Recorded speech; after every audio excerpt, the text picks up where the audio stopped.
Así que bienvenidos sean todos. Tenemos un invitado muy especial, Ricardo Pineda, y empiezo por decirles, esta es una dulce venganza mía hacia él, porque Ricardo fue tan generoso en invitarme a mi primer podcast. Yo nunca había grabado un podcast, les confieso, estaba muy nervioso, sobre todo estaba recién llegado de un viaje muy largo de Europa, que creo que les comenté que estuve por allá de aniversario con mi esposa. Ya la había cancelado un día y dije, no, tengo que estar ahí, así que ahí estuve. Ricardo, te voy a devolver todas esas preguntas difíciles que me hiciste hoy. Muy bienvenido, Ricardo, por favor. Aquí tengo 3 hojas de su currículum, pero voy a leer los primeros 2 párrafos con tu permiso. Ricardo es el CEO y fundador de Hackers del Talento, una plataforma enfocada en humanizar y transformar a las empresas a través del talento humano en América Latina. Su proyecto incluye un podcast popular donde entrevista a líderes empresariales y de recursos humanos para discutir temas como el futuro del trabajo, diversidad, equidad e inclusión y las tendencias en gestión de talento. Además, Ricardo también lidera la academia Hackers del Talento, que busca formar a los futuros líderes del talento humano en la región con metodologías innovadoras y basadas en la práctica. Ricardo es economista de la Universidad de los Andes y tiene un máster, un MBA en el IE School of Business. Ese es el Instituto de Empresas. Instituto de Empresas, sí. Ricardo, bienvenido. Muchísimas gracias por estar acá. Muchas gracias por este espacio y qué honor compartir con todos ustedes. Cuando yo hice el podcast con Yabra éramos solo los 2, ¿no? Entonces creo que la venganza se multiplicó como por 200. Está bien, aquí hay 300 y luego se va a transmitir a 5,000 más Scotiabankers. No pasa nada. Nosotros empezamos esto siempre con un rompehielo y la pregunta de este rompehielo es, ¿cuándo fue la última vez que hiciste algo por primera vez? Pues hace como 3 meses empecé un proyecto que es escribir un libro. No es la primera vez que escribo, pero sí que me siento a organizar un poco mis ideas del podcast porque son como 400 episodios y dije, pues bueno, ¿no? ¿Cómo arranca y a transmitir todos estos conocimientos, los organiza, los sistematiza y se atreve a escribir sabiendo pues que yo, pues más allá de la clase de español en el colegio, no tomé muchas más lecciones de cómo ser un buen escritor. Entonces ahí voy en ese proceso organizándome todas las semanas. Tengo como un coach que me va guiando y que me va corrigiendo en todo el proceso. ¿Cuándo sale el libro? Pues la meta es que salga a mitad del próximo año. ¿Se puede saber el título o no todavía? El título está muy bueno, pero todavía no lo quiero revelar. Bueno, buenísimo. Hackers del Talento. Te confieso que cuando escuché eso no entendía bien qué significaba, pero cuando además te escucho a ti hablar de humanizar a las empresas, humanizar y sensibilizar el liderazgo, me llamó muchísimo la atención. Cuéntanos sobre ese proyecto, cómo inicia, qué es y qué le quieres contar al equipo sobre Hackers del Talento. Primero, pues cuando uno oye la palabra hacker, que es una connotación negativa o no, uno siente que le robaron la información normalmente. Pero un hacker es una persona que no se conforma con el status quo. Y talento pues es una capacidad, una habilidad que uno va desarrollando. Entonces lo que vimos es un hacker del talento, es una persona que quiere cambiar las compañías, que no se conforma con lo que hay hoy y lo hace a través de su gente. La historia arrancó hace 3 años, un poquito más, en la pandemia. Yo tenía una empresa de educación corporativa. Y pues dijimos, oye, ¿cómo hacemos para generar conversaciones con el público? Y dijimos, vamos a hacer algo muy novedoso que es un webinar. En esa época todo el mundo se conectaba, no sé si se acuerdan, cada uno se conectaba a webinars. Los webinars eran como de 900, 1100 personas. Hoy para que se conecten 100 ya es un reto. Y comencé a invitar a amigos de recursos humanos a hablar de los temas del momento alrededor del mundo del trabajo. Y ahí detecté un patrón no tan interesante o no tan chévere más bien. Y era que me hablaban mal de recursos humanos, de talento humano. Me decían, no, es que recursos humanos está en la banca, entra en el segundo tiempo, ve el partido desde la tribuna, sirve la comida, la recoge, pero no le invitan a comer, es la cenicienta la que hace las fiestas. Y yo dije, esto no puede ser. No puede ser por muchas razones, porque hay gente fuera de serie que conozco de recursos humanos.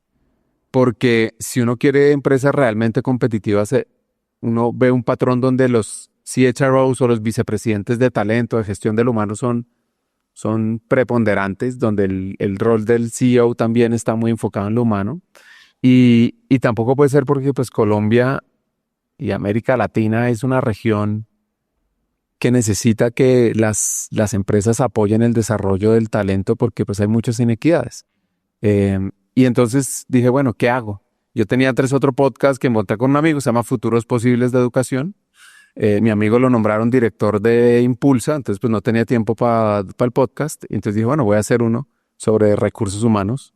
Y si oyen los primeros 3 episodios, yo digo, la gente, gracias a Dios, me quería y me oía, porque pues el sonido, las preguntas, todo era muy empírico. Y ya después hice un curso y pues fuimos mejorando con el podcast y así pues arrancó un poquito la historia hace ya más de 3 años. Bueno, y no lo dije en la introducción, pero Ricardo es una de las 10 personas más influyentes en el mundo de recursos humanos en Colombia, uno de los podcasts más escuchados. ¿Cuántos episodios van? 420. ¿Y tu audiencia al alcance es? Tenemos 25,000 oyentes Wow. en toda América Latina.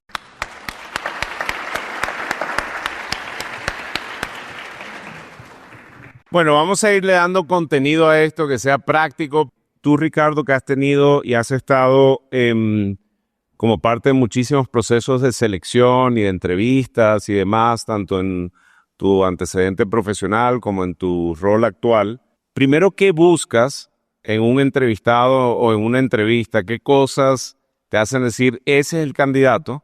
Y segundo, y en esa misma línea, cuéntanos sobre una entrevista que haya sido así muy, muy memorable. Te puedes reservar el nombre, salvo que lo quieras decir. Yo lo que busco, digamos, el podcast cuando empezó tenía como los cassettes lado A y lado B. El lado A era la historia de vida de la persona y el lado B era un tema alrededor del mundo del trabajo, liderazgo, la gestión de personas. Y lo hice así porque lo primero que yo buscaba era conocer a la persona. Muchas veces cuando uno lo entrevistan, y seguro les debe pasar a ustedes, le preguntan bueno, ¿y entonces cómo va el mercado y qué va a pasar y cuál es la tendencia? Pero nadie le pregunta a uno, ¿cómo estás? ¿Y tú quién eres? ¿Y tus abuelos quiénes son? ¿Por qué haces lo que haces? Tiene que ver mucho con tus raíces, con tu manera de ser, con los momentos duros, retadores, también alegres. Entonces, primero lo que yo busco son personas que puedan contar realmente su historia. No como, no, yo quería ser presidente de un banco y estudié mucho, trabajé mucho y lo logré. Pues eso a nadie le va a servir más allá de admirar a la persona por lograr sus metas, sino realmente lo que nos hace humanos es los vaivenes, las cosas positivas y negativas de la vida. Entonces, cuando yo busco a alguien, trato de, no sé, si uno cogiera las virtudes del ser humano, como comenzar a identificar diferentes virtudes de esos líderes y enfocarlas en una conversación, desde la resiliencia, la vulnerabilidad, la capacidad de asombro, la imaginación, trabajar en equipo, el liderazgo, como cada una de esas cosas, y los vamos trabajando. Y para serte muy sincero, al comienzo era el que se dejara entrevistar, porque pues claro, uno no tenía mucha audiencia, entonces era uno como el amigo, oiga, por favor, me deja entrevistarlo. Y ya después sí, ya pues tenemos a invitados en Estados Unidos, el CHRO de Netflix, de Patagonia, como que uno dice, nunca en la vida uno, pues llegar a mandar un mail y decirme, vas a entrevistarte, ya uno tiene pues cosas para mostrar. Y ahora tu pregunta de las entrevistas, todas son muy buenas. La tuya fue muy buena, pero ya todos lo oyeron, entonces voy a comentar otra. Es la de Samuel. Yo conocí a Samuel cuando estaba emprendiendo en un programa de aceleración de emprendimiento con una compañía. Me dijeron, mira, conoce a este analista de recursos humanos que te va a guiar un poco también para que tú aprendas a ver qué necesita alguien en recursos humanos, porque mi empresa era de educación corporativa. Y lo conocí ahí, él me ayudó y después él entró, nosotros tenemos una academia donde formamos líderes de recursos humanos.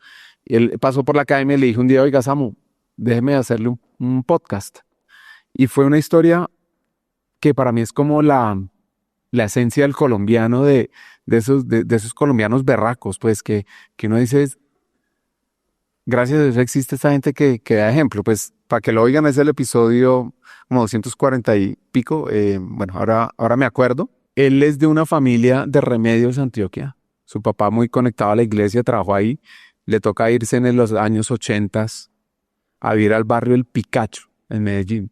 Entonces imagínense como si uno va aquí a Ciudad Bolívar y le toca seguir subiendo 300 metros más a un barrio de invasión en Ciudad Bolívar. O sea, es la zona donde era, o sea, violencia pura y dura. Y él creció en ese barrio con una familia muy unida. Obviamente a él los amigos del colegio se los mataron a varios y él nunca se conectó con la violencia, con el narcotráfico y siempre lo cuidaban porque su papá vendía los buñuelos y Samuel lo acompañaba a vender.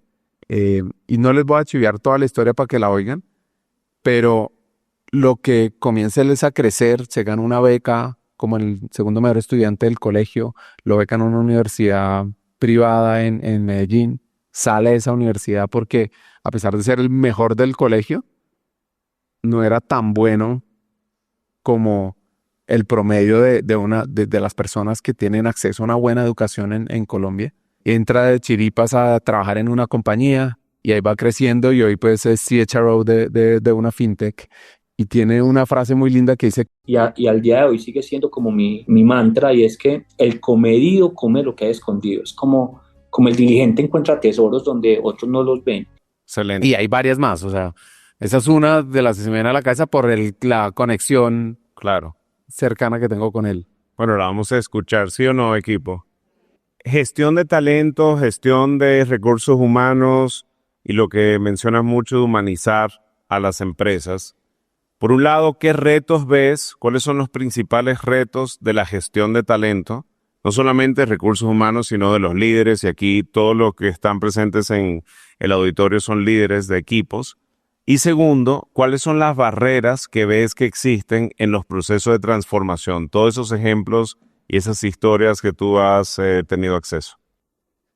Yo creo que el primer reto que yo veo en el área de recursos humanos es mindset, mentalidad. Hay un estudio, no sé si aquí hay psicólogos, de pronto, de casualidad, que es el estudio del efecto Pigmalión. ¿Alguien lo conoce? Que es la profecía autocumplida, que hacen unos señores en los 70s en Estados Unidos, Rosenthal y Jacobson, un estudio de entender cómo la creencia sobre las personas determina también parte de su éxito. Ya van a un colegio y en el colegio les dicen a los profesores, imagínense que este es el salón de clase, les dicen tú eres el profesor y te dicen, mira, de aquí para allá son unos talentos increíbles fuera de serie. Y de aquí para allá, pues, no hay mucho para hacer. Ojalá se gradúen del colegio. Y le dicen eso a todos los profesores. Cuando les dicen eso a los profesores, comienzan a medir el rendimiento académico de los estudiantes. Y adivinen qué pasa. Lo obvio. Pues ¿a quiénes les va bien? A los que son buenos según lo que eligieron a los profesores. Lo que pasa es que lo que no eligieron a los profesores era una pequeña mentirita y era que todos eran muy parecidos en su nivel. Y eso se llama pues la profecía autocumplida, que es, si yo creo que tú eres bueno y los que somos papás, pues eso sí que es importante de darle confianza a los niños o los que son líderes, pues de darle confianza, de creer en las personas, pues va a hacer que la gente dé su máximo potencial y logre los resultados. Entonces, ¿qué pasa? A veces mala reputación o mala idea que es totalmente errónea sobre recursos humanos, pues también a los líderes del humano les cuesta mucho más trabajo posicionarse e impactar. Entonces, si uno ya tiene el mindset de estos son fuera de serie y que son críticos para el negocio, pues suceden grandes cosas y no pasa lo contrario, que es el efecto golem, que era lo que le pasaba a estos estudiantes. Entonces, yo creo que uno de los primeros retos es ese. El segundo tiene que ver mucho con ese dúo dinámico tipo Batman y Robin o María y Pierre Curie del CEO con el CHRO. El Accenture sacó una encuesta, creo que a comienzos de este año, que decía el 89% de los CEOs, y incluso pues también esto aplica para los que son vicepresidentes o líderes, creen que las áreas de talento humano son críticas, necesarias y claves para la transformación y el crecimiento de los próximos años. Entonces uno ahí dice, vamos bien, pero después dice, oiga, es que el 45% de los CHROs le están abriendo de los CEOs le está abriendo la puerta a los de recursos humanos para que jueguen ese rol. Entonces ahí se va empeorando la cosa. Y después la estadística lo que dice es que el 29% de los líderes de talento están jugando ese rol. Entonces, de esa gran expectativa que tienen los líderes del negocio, pues muy pocos lo están haciendo todavía. Entonces, eso digamos que es otra de las grandes barreras. Lo tercero tiene que ver con de quién es la responsabilidad de la gestión de las personas. Pero uno de los grandes retos es cómo volver mucho más horizontal la gestión de las personas y no depender de talento. Entonces, para que no esté para que no esté centralizada la gestión en un área, en un cargo, sino en los líderes que al final son los que conocen al talento, lo cuidan, lo desarrollan, lo evalúan. Entonces, creo que ahí hay un componente muy importante de trabajo, porque además la estadística es que la principal razón de renuncia en una compañía es un mal jefe. Entonces, creo que ahí digamos que viene uno de esos grandes retos. Hay varios, no sé si quieras que pare o sigo. No, está buenísimo. Y yo lo que te diría es primero el efecto Pigmalión, que lo mencionaste en nuestro podcast y de forma empírica lo he vivido, lo he sentido, lo he palpado en el mundo personal y profesional. Te di el ejemplo de mi hijo, que constantemente le digo, eres el mejor defensa, eres el mejor defensa. No lo era, mi hijo nació con 2 patas izquierdas, pero lo terminó siendo. También te hablé de algunos ejemplos y si te fijas aquí, el arte de hacer lo posible es como el mantra con el cual este equipo está viviendo, de hacer que las cosas sucedan, y tienes toda la razón, que es un efecto de mindset, de creérsela, de saber que sí se puede y estar en ese grupo. Aquí no están divididos como lo dijiste, yo creo que todos están en ese grupo de que sí lo cree. Y lo último que mencionaste sobre la accountability, pues totalmente. Esto no es un tema de recursos humanos nomás, sino de cada uno de los líderes, de habilitar y empoderar a sus equipos para hacer que las cosas sucedan. Voy a pasar ahora porque quiero dejar bastante espacio, Ricardo, para las preguntas del equipo. Siendo uno de los influenciadores más importantes de gestión de talento en Colombia, ¿qué legado quieres dejar en el país? ¿Qué legado quieres dejar en las empresas y fundamentalmente en la gente? Pues, para serte muy sincero, cuando empecé el podcast no sabía todo lo que uno podía alcanzar en esas primeras 3 entrevistas, pero mi sueño es empresas más humanas. Mi sueño es, tengo varios sueños locos. El primero es que América Latina se destaque por su gente. O sea, que cuando alguien en Europa, en Canadá, en Estados Unidos hable de latinos, diga, nos necesitamos ya, como cuando uno habla de los alemanes que dice, no, son unas máquinas para trabajar, pues ojalá dijeran que los latinos son unos trabajadores fuera de serie y muy humanos. Ese es, digamos que, gran parte del sueño. Lo segundo tiene que ver mucho con el rol que juegan las empresas en la vida de las personas. Si uno se pone a pensar, ¿cuánto tiempo pasa uno en el trabajo? Gran parte de su vida está en el trabajo. Pasar más de, 8, 10, 12 horas todos los días trabajando, viéndose con sus colegas, con sus compañeros. Entonces, el rol que juegan las empresas en la transformación de las personas, en hacer que, y el sueño loco también es que las personas cuando lleguen a su casa después de haber ido al trabajo, lleguen mejor. O sea, no como, hoy es lunes, no, esos sentimientos que pasan en algunas compañías a decir, oiga, ¿qué nota el lunes arranquemos? Otro sueño loco con ese legado que tengo es que los futuros CEOs hayan pasado o hayan tenido al menos alguna asignación en recursos humanos. Como que realmente hayan entendido lo que significa gestionar personas, la parte humana, la parte emocional, porque al final las empresas son personas y los que conocen mejor las personas pues son los líderes de talento. Entonces, ojalá, hay varias compañías, por ejemplo, que tienen por política que para ser CEO tiene que haber pasado por una asignación en recursos humanos. Así esté en banca, mercadeo, lo que sea, tiene que estar ahí porque tiene que entender realmente cómo gestiona las emociones. Los líderes, los CEOs son grandes contadores de historias. Hay un libro muy bueno de Henry Kissinger que no me lo he terminado, lo estoy leyendo, que se llama Liderazgo. No sé si ya se lo leyeron. Que son 6 historias de líderes fascinantes en el mundo como Charles de Gaulle, Konrad Adenauer en Alemania, Margaret Thatcher. Y una de las cosas que él dice de los líderes es que tienen 2 componentes críticos y es visión y acción. inspiran con los sueños, con las cosas que se pueden hacer, pero hacen que las cosas pasen. Entonces, en ese hacer que las cosas pasen tiene que ver mucho la parte de cómo gestiono las personas. Ese es parte del legado. Y al final, detrás de todo, yo he trabajado mucho en temas de reducción de pobreza, de educación en mis vidas pasadas. Es que realmente seamos mucho más competitivos y tengamos mejor calidad de vida. Pues mencionaste 3 cosas que me parecieron súper pertinentes. Número 1, que América Latina sea referente en materia de talento. Yo creo que eso es una posibilidad totalmente alcanzable y te comento en Scotiabank que tenemos más de 90,000 empleados en todo el mundo. La mitad es hispanohablante y de esa mitad casi el 90% está en Latinoamérica. Y de todos los países donde operamos, Colombia es la base de talento que más lejos ha llegado dentro de la organización.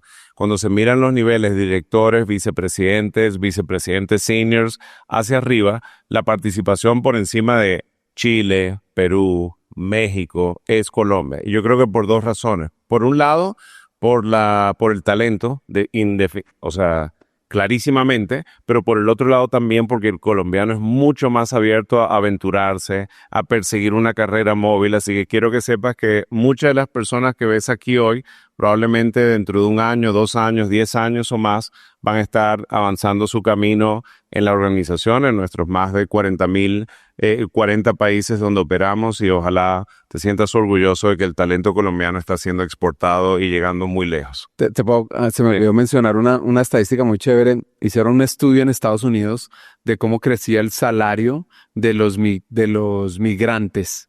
Y se dieron cuenta que las personas colombianas eran los que más rápido crecían en salario en Estados Unidos de todos los niveles. O sea, ni siquiera, entonces también muestra un poquito, muestra esa capacidad del colombiano de aprender de saber trabajar, saber raquera, que a veces aquí dicen, no, es que trabajamos muchas horas, pero también uno dice, uno va a México, por ejemplo, y valoran mucho al colombiano. Claro. Entonces, pues eso ojalá se expanda. Perdón que te... No. Lo segundo que mencionaste es qué rol juega el trabajo en nuestras vidas y la cantidad de tiempo que uno le dedica al trabajo. Y he venido reflexionando mucho sobre eso. El trabajo es un fin, no es el medio, no es el fin en sí mismo. Y aquí hemos tratado de conectar con un propósito colectivo de la organización, pero cada uno de los Scotiabankers aquí presentes también tienen su propósito, y eso hace que el trabajo se eleve. Y como dijiste, que nuestra pasada por esta organización ojalá deje huella, ojalá al finalizar nuestro trabajo podamos decir, impacté vidas, ayudé a la gente, elevé a mi equipo, los llevé a nuevos horizontes, están mejores, más felices, más realizados, sus familias están mejor, tienen un futuro más próspero en virtud de nuestro trabajo y tiempo juntos. Y segundo, que los CEOs hayan tenido una pasantía o una estadía por recursos humanos, estoy 1000% de acuerdo. De hecho, no sé si todos lo saben, pero antes de irme a Toronto, desde República Dominicana, cuando era el encargado de banca corporativa, se me dio una oportunidad de ser el director, el gerente de recursos humanos. Y lo pensé muchísimo. Como nunca he hecho el trabajo per se, lo he hecho de forma intrínseca a mi trabajo, empírica también, y el equipo no me deja mentir y lo saben. Trato de dedicarle mínimo 1/3 de mi tiempo de la semana a temas de recursos humanos. Llámese atracción, retención, promoción de talento, llámese competitividad de nuestro equipo, llámese planes de carrera. Entonces, aunque no pasé por eso, creo fielmente en lo que has dicho, es demasiado importante. Nuestras organizaciones son la gente. Si tiene la mejor gente, el mejor talento, con el mejor mindset, actitud, compromiso, esa organización va a volar sin dudas. Preguntas, equipo. Ya arrancó la señora que es psicóloga al final. Se me olvida su nombre, perdón. Me va a refutar mi estudio ahora. Luz, ya va el micrófono. No, gracias. Yo soy Luz Marina Rico. En este momento estoy en el rol de hipotecario. Yo soy psicóloga, estoy en 9º semestre como segunda carrera, como hobby. Nosotros estamos en un proceso de crear autoconciencia en los equipos y nosotros también para mejorar. Entonces, esa cultura de mírate a ti mismo para mejorar no es tan fácil en el mundo corporativo, porque eso siempre se asocia, no, pues ve a terapia porque estás como mal. Entonces, no sé, quería pedirte como algún consejo en ese proceso de crear ayudar al equipo a llevar esa autoconciencia. Excelente pregunta. Yo creo que esa autoconciencia tiene una gran relación con el autodesarrollo. El autodesarrollo es como la capacidad intencionada o el pensamiento intencionado que tengo hacia desarrollarme para ser la versión que yo quiero ser en el futuro. Y cuando uno dice, oiga, ¿yo a dónde quiero aspirar? Hay gente que dice, no, yo en mi cargo estoy bien y lo estoy dando, está perfecto. O no, yo quiero llegar a un cargo regional o a un cargo directivo, también está bien. Y ahí lo más importante es uno entender quién es uno, qué quiere, qué le funciona, qué no. Y eso parte mucho de la capacidad de recibir bien la retroalimentación. Yo doy muchas estadísticas, pero el 53% de los jefes no reciben retroalimentación normalmente en las compañías. Y entonces si uno dice, bueno, ¿y los que reciben, qué tal la reciben? Entonces yo creo que procesos de uno aprender a decirse las cosas, a veces nosotros los latinos sí somos muy de por el ladito, que cómo estás, que para decir algo. Hay otras culturas que son mucho más directas y se lo toman pues bastante bien. Creo que ese es uno de los componentes críticos, por ejemplo, en el crecimiento de compañías como Netflix. Cuando uno analiza la cultura de Netflix, tienen un tema de feedback diario, real y sin adornos. Y nadie se lo toma personal, sino por el bien de las cosas. Entonces, esa autoconciencia de uno saber quién es, qué quiere, simplemente arrancar a trabajar algo como el propósito de vida. 9 de cada 10 personas no tienen un propósito de vida claro. Si uno fuera, no sé, hacia aquí la estadística, por ahí este grupo sí la tendría. Si uno le dice, oiga, escríbame su propósito, no es claro. Entonces también uno no sabe ni para dónde ir y pasa todo el tiempo en el trabajo. Entonces primero saber uno para dónde quiere ir, quién es, hacerse preguntas, no sé, leer. A mí me encanta leer a los estoicos. Hay un autor que hace unos buenos resúmenes de todos los pensamientos de los estoicos, que es Ryan Holiday, y tiene varios libros que El ego es el enemigo, Discipline is Death, pues la disciplina es el destino, o El llamado del coraje, o ahorita tiene uno como Right Here, Right Now, que es sobre la justicia. Entonces es hacerse preguntas profundas de realmente uno quién es y qué quiere para la vida.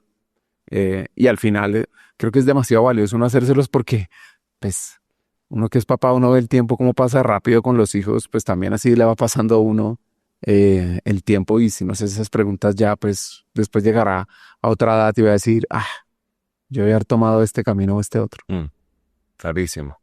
Alain. Buenos días. Julio Sotelo, es Coach at Work.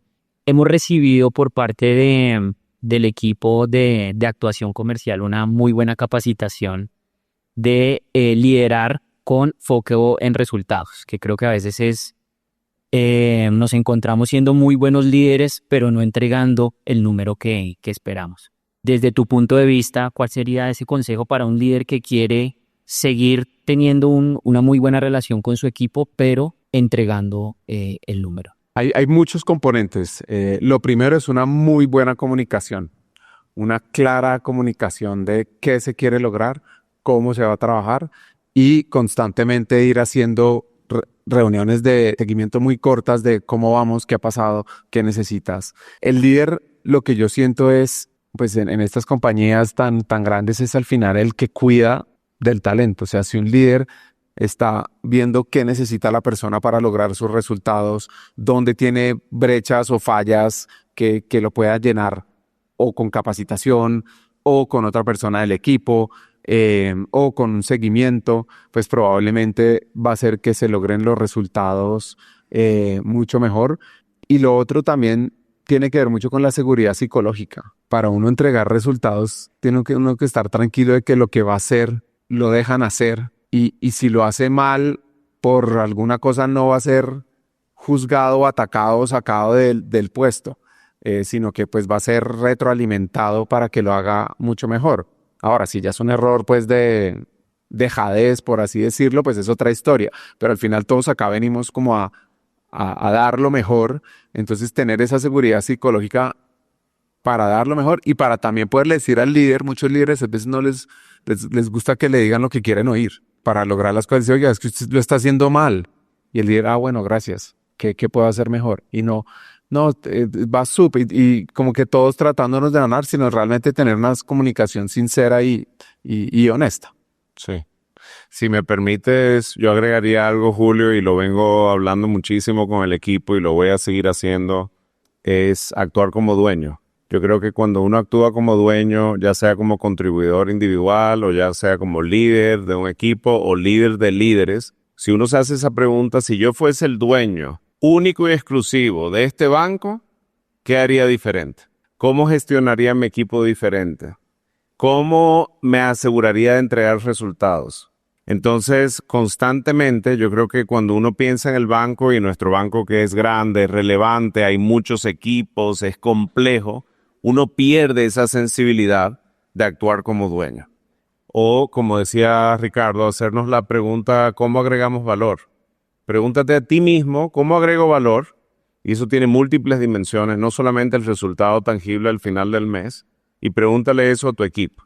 Y te darás cuenta que creo que así como lo que decía Ricardo, que si uno le hace la pregunta ¿cuál es su propósito? Muchas personas o no lo tienen claro o no lo han pensado, o si te dicen algo no necesariamente es un propósito. Lo mismo pasa con el concepto de agregar valor, actuar como dueño. Seguimos. Hola Ricardo, buenos días, bienvenido. Mi nombre es Luz. Y bueno, solamente recomendarles Hacker del Talento. Soy super fans. Son historias que marcan la vida, que te enseñan a través de ejemplos cómo puedes ser un mejor líder, una mejor persona. Y del podcast que estabas hablando ahorita es el 247 de Samuel López, así que se los recomiendo. Gracias por tener este programa espectacular.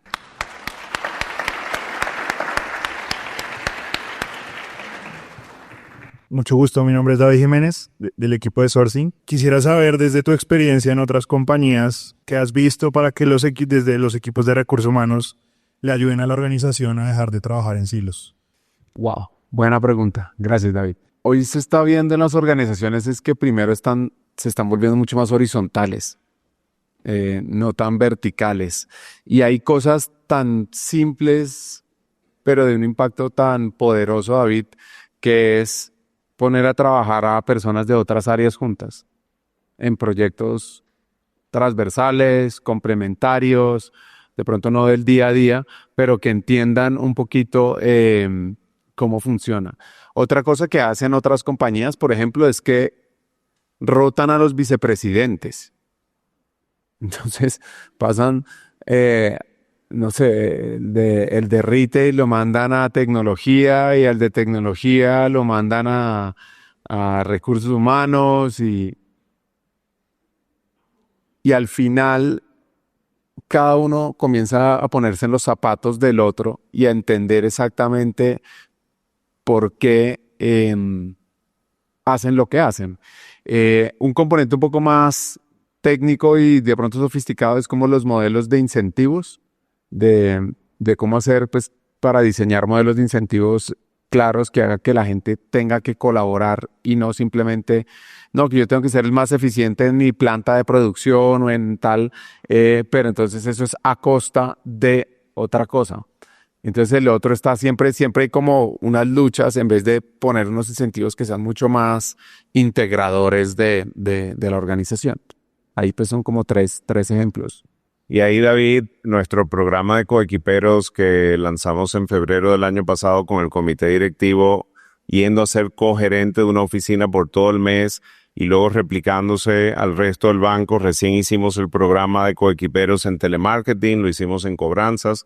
De eso se trata. Creo que no hace falta que Recursos Humanos lo organice. Yo creo que cada uno de ustedes tiene la posibilidad de conocer lo fascinante que es todas estas historias. Si aquí hay 300 personas y en promedio tienen, no sé, 10, 15 años de experiencia en banca, eso significa que en este grupo hay más o menos 3.000 o 4.500 años de historia y de experiencia que si cada uno la reserva para sí mismo, no nos nutrimos y nosotros empezamos a trabajar como equipo si se logra. Lo que más me llena de orgullo, y esto lo he visto más este año que el año anterior, es cuando estamos hablando de un proyecto, de una iniciativa, de un problema además, y ya yo no escucho personas apuntándose dedos. No es que cumplimiento, no es que recursos humanos, no es que operaciones, al revés, dicen lo contrario.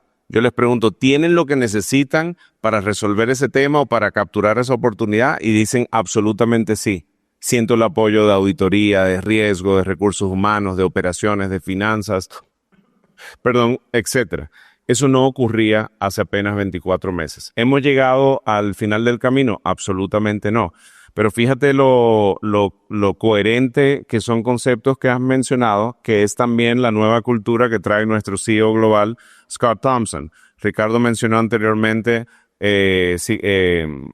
seguridad psicológica, psychological safety. Ese es uno de los pilares que ha traído Scott. Breaking down silos, romper silos, justo lo que acabas de decir. Entonces, creo que lo que ha dicho Ricardo son temas muy prácticas, hacer rotaciones de los vicepresidentes, tener un esquema de incentivo que promueva la colaboración, pero no es suficiente. Yo creo que tiene que salir de una curiosidad genuina de cada uno de ustedes, de conocer del banco y de crecer y aprender a través de esos espacios de colaboración, que nos sobran las oportunidades en el día a día de nuestro quehacer. ¿Qué más? Raquel. Hola, buenos días, Ricardo Yabar. Una pregunta siempre me ha, digamos que generado muchísima inquietud y es, ¿qué pueden hacer las organizaciones, sobre todo en industrias que tienen una brecha de género patada, para aumentar la participación femenina en posiciones de liderazgo, más allá de simplemente establecer cuotas? O sea, esto va aumentando la complejidad con el tiempo. ¿Cuánto nos queda? Si quieres, te doy un poquito de tiempo para pensar. No. En nuestro banco somos un referente en materia de equidad, diversidad e inclusión. Nada más tienes que mirar aquí el auditorio. Estoy seguro que si hacemos la estadística, hay 60% de representación femenina en cargos de directores, gerentes. Nuestro comité directivo fue y creo que sigue siendo el único comité directivo de más de 12 vicepresidentes en toda la banca colombiana que tiene mayoría de cuota femenina. O de participación, las cuotas a mí no me gustan, porque las cuotas obligan un camino y distorsionan los procesos normales cuando uno está aspirando a lograr ese número. Yo creo más en asegurar lo que se llama en inglés un level playing field, o sea, unas condiciones totalmente equitativas donde no haya un sesgo hacia un género ni hacia el otro. Y ahí yo creo que nuestra empresa ha avanzado bastante, pero siempre habrá mucho más por hacer. Sí, desde el sistema en general, yo creo que hay muchas cosas que uno puede hacer. Para decir una cosa muy simple que afecta mucho a las mujeres, es la licencia de maternidad. Yo creo que los hombres y las mujeres deberíamos tener el mismo tiempo de licencia de maternidad para que sea nivelar la cancha, como dice Yabar, porque pues muchas veces en las compañías dicen, no, yo contrato a esta mujer y entonces, ¿cuánto es licencia? X meses, no, pero además después con el bebé, con el tiempo, entonces eso es que mi productividad pues va a ser menor. Entonces contratan hombres. Entonces creo que ahí eso es digamos, una solución mucho más sistémica de reforma laboral en Colombia, pero que se debe hacer para nivelar la cancha y tener esas oportunidades. El tema de las cuotas es súper polémico en unas compañías porque a veces no, tenemos que tener una mujer acá por tener una mujer y no simplemente tenemos que tener a los mejores. Creo que los hombres necesitamos trabajar mucho en temas de aprender a entender, a saber todos los temas de diversidad, de equidad y de inclusión. Los hombres, sobre todo en el tema de equidad. Las mujeres, pues obviamente les ha tocado mucho más duro desde simplemente el derecho a voto, que fue hace ya varias décadas. Entonces es un mundo mucho más complejo, pero también los hombres nos hemos echado unas cargas que a veces no sabemos que nos pasan. Los que más se mueren por ataques al corazón somos los hombres. La mayor cantidad de suicidios somos los hombres porque como se distribuyó el trabajo, entonces la mujer estaba en la casa, el hombre era la parte económica y se traía un montón de cosas. Entonces si uno le dicen eso como hombre, es decir, oiga, ok, pues sí, quiero vivir más, quiero vivir mejor, venga y en conjunto vamos haciendo bien las cosas, creo que comenzamos a cambiar. Yo siento que las nuevas generaciones, hoy lo veo en los colegios, en las universidades, no vienen con eso. Uno ve empresas nuevas de tecnología, todos, el tema de cuota, ¿cómo así que cuota? No, aquí mire y no hay ninguna cuota y cumplen todos los indicadores supremamente bien. Sí creo que había que dar ese impulso pues para generar esa noción, pero no sé si se dice que más que 30% de las mujeres al menos en puestos directivos, y sacaban una estadística que iba a tomar 200 no sé cuántos años para lograr eso. Yo no creo que eso sea una estadística real porque pues es como una cosa lineal. Yo creo que más, si generamos un movimiento mucho más masivo, se cumple más rápido. Y simplemente pues entre todos entender que estamos aquí todos juntos por un mejor propósito y ya. Hola Ricardo, soy Carlos Mario, hago parte del equipo legal que atiende la banca corporativa y comercial del banco. Primero, muchas gracias por tomar esa bandera de hacer que los latinoamericanos sean reconocidos como un talento muy competitivo a nivel global. Y mi pregunta es, ahora como colombianos, ¿cuál cree usted que es nuestra ventaja competitiva como talento en el mundo? No diría que es una. Yo creo que nosotros como colombianos tenemos varias cosas muy buenas en el mundo del trabajo. Uno es nuestra disciplina de trabajo. Llegar acá a temprano, se va uno tarde, uno lo mira, mírenlo por el sector que miren el sector, incluso si es un mundo informal o formal, miren las personas que se levantan, no sé, 3 de la mañana, le tienen que hacer la comida a los hijos, cogen transporte 2 horas, llegan al trabajo, o sea, como que hay una disciplina de trabajo muy buena. Lo segundo es que yo creo que somos, por la situación que nos tocó vivir, muy resilientes, y esa resiliencia también tiene que ver con una mejor capacidad de adaptación que otras. De pronto no que la Argentina, porque eso les toca vivir volatilidades, monedas muy complejas, pero sí nos tocó vivir muchos momentos difíciles, entonces sabemos estar en momentos complejos en las compañías. Somos muy buenos también, o sea, nos comunicamos mejor que otras nacionalidades, somos mucho más empáticos y obviamente pues habrá cosas por mejorar, pero yo diría que esas 3. Y yo, Carlos, te diría una que le falta al talento colombiano, y es creérsela más. Tienen todas esas virtudes, y sin embargo tú ves a un colombiano precisamente por su forma, por ser mucho más humilde, más tranquilo, versus, y perdón aquí la comparación odiosa, un chileno, un argentino, que llegan a esas reuniones probablemente con menos capacidad, con menos preparación, con menos talento, competencias, etcétera, y simplemente llegan ahí con un nivel de confianza y de, a veces, arrogancia. No queremos llegar a ese extremo, pero te diría es creérsela más. Yo estoy 1000% de acuerdo con todo lo que ha dicho Ricardo, y ojalá sigamos viendo, no necesariamente una ola de exportación, porque sería mal que todo el talento profesional bueno de Colombia salga al exterior. Fuese bueno que también fuésemos receptor de talento internacional. Nuestro comité directivo tiene aquí costarricense, dominicano-canadiense, dominicano, ¿qué más? Un español que no es de Madrid, Cundinamarca, sino de Madrid, España, un chileno, un uruguayo, pero les diría eso. En adición a lo que ha dicho Ricardo, es creérsela, tener la confianza de llegar a esos procesos, obviamente con la mejor preparación, pero también posicionarse con mucho más valentía.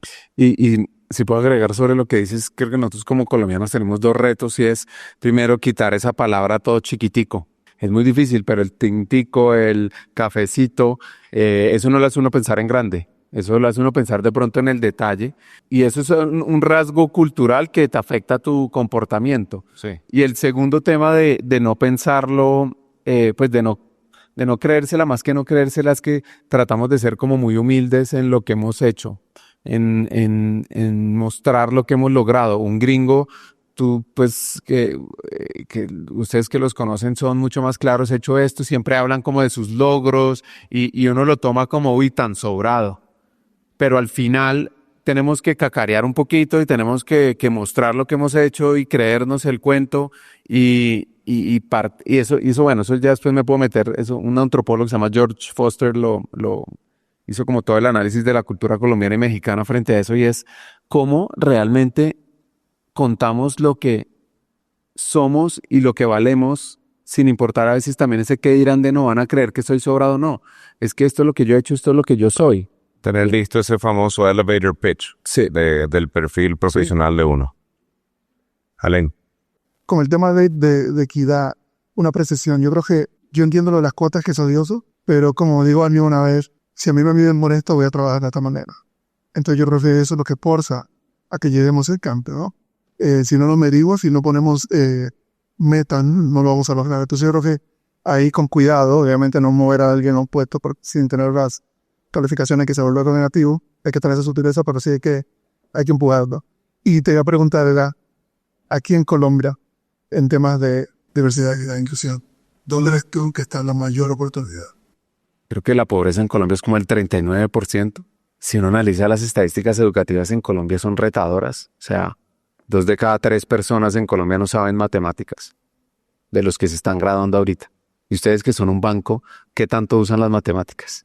El pensamiento matemático, el pensamiento lógico, el pensamiento crítico. Y 1 de cada 2 no sabe leer. Somos una región informal.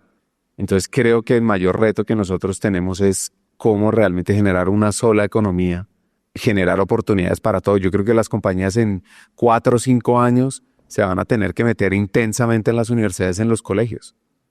Y no es como que no, usted a la universidad mándeme la gente y yo la contrato. No, pues que la gente no está llegando como yo necesito. Colombia, pues los que la hemos recorrido, se dan cuenta de la variedad de talentos que hay desde La Guajira hasta el Amazonas, por el Putumayo, en los llanos. Entonces creo que las compañías tienen un rol muy importante en la inclusión, en romper como esas barreras de crecimiento social que al final pues lo que hacen es que perpetúan la inseguridad, la inestabilidad. Entonces, para mí lo más importante es que las empresas vayan mucho más allá, que por ejemplo ustedes conozcan a las familias de sus empleados, que impacten a las familias, a los entornos, porque ahí se comienza uno a cambiar la sociedad realmente cuando uno tiene un ingreso estable. Es que uno no saber con qué va a vivir al otro día es muy difícil. Entonces, uno poder dar estabilidad, dar educación, creo que eso es bien, bien importante. 2 preguntas más. Mi nombre es Ivonne Casado, soy de la unidad de Way Management. Ricardo, bienvenido. Quería preguntarte, más de 400 conversaciones. Seguramente en muchos casos debe haber hilos conductores y que te han dicho, acá también me lo dicen, acá también me lo dicen. Cuéntanos un poco ese hilo conductor en relación a trabajar con empleados que solemos denominar difíciles, ¿sí? Esos que dices, ¿hasta cuánto tiempo más voy a seguir estando con él o con ella? ¿Cuánto tiempo más? ¿Qué más debo hacer? Porque yo creo que todos en esas posiciones de liderazgo nos hemos enfrentado a eso, ¿no? Tenemos personas a las que queremos y lo sentimos como personal desarrollarlas y llevarlas hasta el otro nivel, pero a veces creemos que son un poco difíciles. ¿Qué es esto que crees que tiene un hilo conductor en todas estas conversaciones que hacemos? Aquí nos ha tocado lidiar con un empleado difícil. Ahora, ¿qué es un empleado difícil? Creo que en eso va mi pregunta. Desde muchos casos ha sido o porque es muy rebelde, en otros casos porque consideras que tiene el potencial, pero él mismo o ella misma no se lo han creído, en otros casos porque el romper tu status quo, que yo lo veo positivo, lo genera una forma que no es la adecuada. Bueno, hay muchas cosas. No estoy hablando aquí del difícil, del que tú decías, la dejadez, el que ya definitivamente no, sino aquellos que tú dices son complicados, pero veo que tienen la madera para hacerlo, pero a juicio de la comunidad no son los más fáciles de liderar. Bueno, primero yo creo que, y aquí de pronto va a ser un poco polémico, pero por ejemplo en las personas tóxicas yo creo que no deberían estar en una organización. Eso hacen demasiado daño. Uno cree que porque genera resultados, pero lo hace de la peor manera, se vale. Y si uno analiza el impacto en el talento de tener una persona tóxica, lo que realmente es tóxico, es muy dañino para una organización, porque además genera fuga de talentos, genera mal ambiente, etcétera. Ahora, un empleado difícil. ¿Qué es un empleado difícil? Al final, yo creo que a nosotros, pues en el colegio o en la universidad, a mí nunca me enseñaron a liderar, a cómo ser jefe, a esas cosas. Y uno en los trabajos, cuando lo contratan en el reto inicial, el reto técnico, la habilidad técnica, pues uno dice, bueno, yo me iba bien en la universidad, me gradué con más de 4 o 5 de promedio, entonces bien, pero es un reto técnico. Y ya cuando comienzan los retos mucho más adaptativos, mucho más complejos, pues son retos que es a través de las personas. Ya no es yo con yo, sino yo con mi equipo. Y ahí yo creo que pues puedes encontrar estos empleados que dices difíciles, es porque nunca les han enseñado cómo escuchar, cómo dar órdenes o gerenciar un equipo, cómo manejar una situación difícil, cómo empoderar a otros, cómo confiar en los demás, cómo confiar en sí mismos. Porque a veces para uno poder confiar en los demás tiene que pues, saber confiar en sí mismos. Entonces creo que es mucho de acompañamiento, entrenamiento, comunicación. Creo que es sentarse a tener, eso yo creo que somos muy buenos los latinos a saber tú quién eres y no el otro que es, bueno, tú tienes que hacer esto y no me importa si en tu casa pasó esto, otro, acá somos un poco comprensivos. Entonces es entender a esa persona. Creo que hay que enseñarle, pues darle mucha retroalimentación, que lo hablábamos ahorita, que entendamos que la retroalimentación al final es para que todos seamos mejores, evaluarlo constantemente, mostrar resultados, también entender cuáles son sus habilidades, porque a veces ponemos a la gente en retos para los cuales no están listos o desaprovechamos sus habilidades. Y qué mejor que uno poner a la persona adecuada en el cargo adecuado con las competencias adecuadas pues para que florezca todo su potencial. Entonces eso también es importante. Me gustó muchísimo la distinción que hiciste entre un empleado difícil o un empleado tóxico. Y lo mismo se puede hacer en los rockstars. Rockstars no solamente los top performers por el resultado, sino casi siempre por la actitud. Esos empleados que elevan al equipo, que tienen un optimismo, unas ganas, una actitud, un positivismo, contagian y hacen que el resto del equipo también se eleve. Y los que están abajo con esa condición que mencionas, que casi siempre es un tema de actitud, o sea, tienen las mismas condiciones, están en la misma empresa, tienen todas las posibilidades para crecer, para desarrollarse, para elevar el equipo, pero deciden hacer lo contrario. Equipo, les quiero decir que en nuestro banco hay tolerancia cero para esos empleados tóxicos. Y ustedes como líderes tienen la responsabilidad no solamente de identificarlos, sino de resolver la situación. Porque esos empleados, cada vez que demoramos tomar una decisión, les tenemos más paciencia de la que ellos se merecen, son horas y recursos ilimitados que le estamos privando a quienes sí se merecen estar acá. Entonces, un buen mensaje y gracias por la distinción, porque no es un empleado difícil, sino ese empleado tóxico. Muchas gracias, Ricardo. Gracias. Bueno, soy comunicador social y tengo una especialización en psicología del consumidor y hablando con muchos de mis colegas, psicólogos, comunicadores, siempre que ellos asesoran empresas, hablan mucho de lo difícil que es convencer a una empresa de la importancia del capital humano, porque siempre se han visto que el éxito está marcado en lo que yo vendo, en lo que yo hago y en el número representado en dinero. ¿Cómo crees que puede uno cambiar la mentalidad de esas empresas o incluso los equipos donde está primero el número y el recurso humano pasa como a un segundo plan, llamémoslo así? Muchas gracias, Andrés. Pues yo creo que en ese tipo no hablamos de un tema que me apasiona, que es la tecnología, la inteligencia artificial y el futuro del trabajo, pero hoy por hoy es mucho más fácil demostrar qué hace que una compañía crezca a través de su gente y qué no. Entonces, cuando tú puedes tener modelos predictivos, analítica de desempeño de las personas, correlacionarlo con crecimiento de la compañía, correlacionarlo con índices de rotación, con índices de mala cultura, pues puedes mostrar cómo crece una compañía. Para darte estadísticas, una empresa con una buena cultura crece 2 veces que la competencia. Por ejemplo, no sé, a mí me encanta Patagonia. No sé si conocen esta compañía que tiene una cultura única, pues las empresas tienen una cultura muy, muy peculiar, pero crecen más que la competencia a través de ser ellos mismos, de tener una cultura fuerte en la sostenibilidad y en tomar decisiones arriesgadas frente a eso. Entonces, por el lado de la cultura lo puedes mostrar. Por el lado de, oiga, es que esta persona se me va a ir y ya con lo que se llama People Analytics o analítica de personas, tú puedes saber, analizando un grupo, no sé, comercial, por ejemplo, cuál es la probabilidad de que un empleado de estos se vaya en 2, 6 meses. Entonces yo creo que ahí con esa data tú no solo vas a tener discurso para vender, sino yo creo que ahí los líderes de talento van a tener o van a ser altamente demandados para que estén en las juntas directivas conectando estrategia con indicadores de negocio con las personas. Y ahí incluso pues le pueden decir cuando la empresa diga queremos crecer 3X, pues uno ya tiene la información de decir, bueno, con qué personas, cómo, y ahí el rol comienza a coger mucha más preponderancia e importancia. Ahora sí, Cata. Bueno, entonces, Ricardo, primero darte las gracias porque quiero contarte que rompiste el récord de preguntas durante una sesión. Inclusive quería pedirte, porque sé que hay más preguntas y no nos alcanzamos a responder, si no las pueden compartir y después verlas contigo, e igual poder contarles a esos Scotiabankers qué piensas. Y quise quedarme con el cierre porque yo creo que ser líder es una elección. Y en esa elección también hay días donde cada uno de nosotros podemos sentir ¿y quién me mandó? La pregunta para ti es, ¿qué le dirías a un líder en un día difícil? Con toda la emoción para el cierre. Yo creo que al final todo es como el propósito superior. Yo he sido emprendedor los últimos, 10 años de mi vida.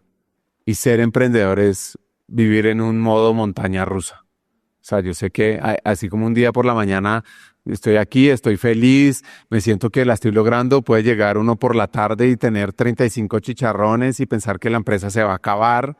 Pero al final cuando uno dice, bueno, salgámonos como de mirar esto acá, sino como el big picture, como el hacia dónde le estoy apuntando, yo creo que es lo que lo mueve a uno, y lo puede uno mover sus hijos, lo puede uno mover el impacto que genera, lo puede uno mover el equipo que tiene, pero volver a esos básicos y decir, ok, y lo otro también es que ya hemos pasado por cosas tan difíciles, que uno dice, bueno, ¿se acuerda cuando tal cosa? ¿O se acuerdan de esta ya salimos? Yo a veces repito mucho una frase, todo va a estar bien, no importa, todo va a estar bien. Y uno se va mentalizando y pues se va adaptando a esos días difíciles que los tenemos todo el tiempo, pero que también saber a veces decir, bueno, este es un día, mañana vuelvo, arranco, lo intento y lo voy trabajando.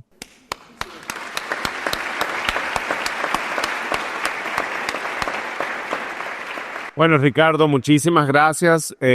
Cuando te suba tu audiencia en 5,000 personas ya te habrás dado cuenta. Gracias. De dónde fue la fuente. Ha sido muy, muy chévere la conversación contigo. Muy bueno tenerte acá.